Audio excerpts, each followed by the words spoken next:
مساء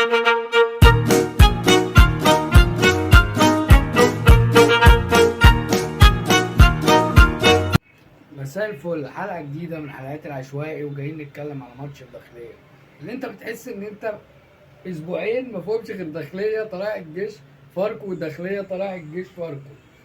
يعني انا لو مدرب بصراحة هزهق. يعني ما هو مش محتاج ان انا اقعد اذاكر، بس كل مرة بيثبت لنا كولر ان هو بيذاكر وبيركز، وده اللي حصل النهارده.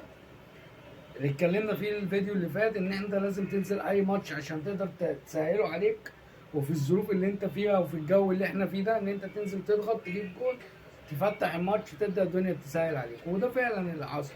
جبت جول واتلغى بسبب ان هو اوفسايد، رجع تاني بعد شويه ضغطت جبت جول، بعد الجول جبت ضربه جزاء، وكنت مضيع يجي خمس ست فرص، وصل بيك نسبه الاستحواذ ل 70 75.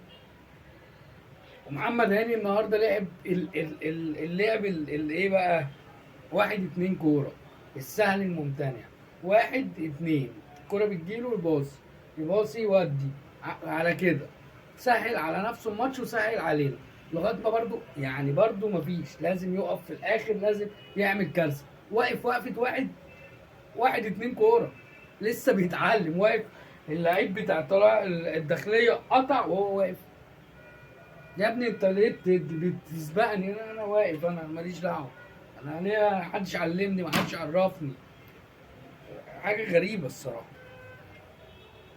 النهارده امام كان مستواه عالي، مروان السوليه، حسين الشحات ده اللي اتكلمنا عليه برده الماتش اللي فات، هو بدا يستعيد حسين الشحات بتاع السنه اللي فاتت، بقى يصنع، بيعمل خطوره، عرضياته خطيره، بيلعب السهل الممتنع. احمد عبد القادر النهارده كان دوره فعال وقوي، ضيع كور كتير، عمل كور كتير.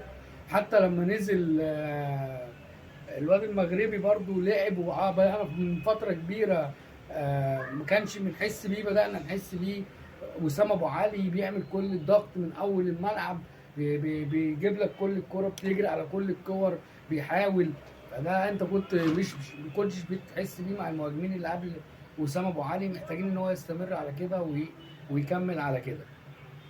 محمد عبد المنعم مستواه بيعلى، رامي ربيعه مستواه بيعلى، حتى كريم فؤاد برضو لما نزل، عمر كمال اضافه قويه ليك في الشمال في اليمين، كله بتحس بيه. يعني عمر كمال عبد واحد هو قوي، لعيب قوي، شوط قوي، بيباصي قوي، بيقطع الكوره قوي، كل حاجه فيها قوه، عيل ممتاز، محتاج ان انت تستمر عليه وتلعب عليه.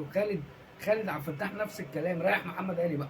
يعني محمد هاني بقى كفايه عليه كده، ريح، العب بقى بعمر كمال، العب بخالد عبد الفتاح، العب بكريم فؤاد، غير الكلام ده، خليه هو يتفرج.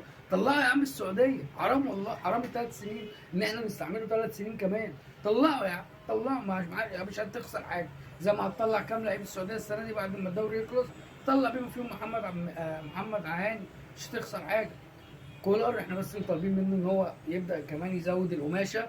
عندك لعيبه تستحق تاخد الفرصه، كريستو لعب 10 دقايق، انا شايف ان هو عنده كتير، حرام تدفنه، حرام تحط عليه تراب. الواد ده من الفلاته بتاعت تونس، عيل صغير بيجري بيضغط، عرضياته قويه، هو ما عندوش تركيز لان هو ما بيلعبش بقاله كتير.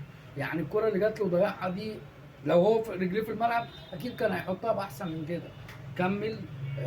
الماتشات اللي جايه انت بتضغط على بيراميدز، محتاجين ان انت تكسب الثلاث او اربع ماتشات جايين، تقرب لبيراميدز. عندك ماتشين هو اللي هينهي كل حاجه، الماتش رايح جاي في ايديك، في جمهورك، في ان انت تجيب حكم اجنبي وهو ده الاحسن لينا، وكل حاجه هتبقى تمام. مبروك عليك ال3 نقاط، عندنا ماتش جاي.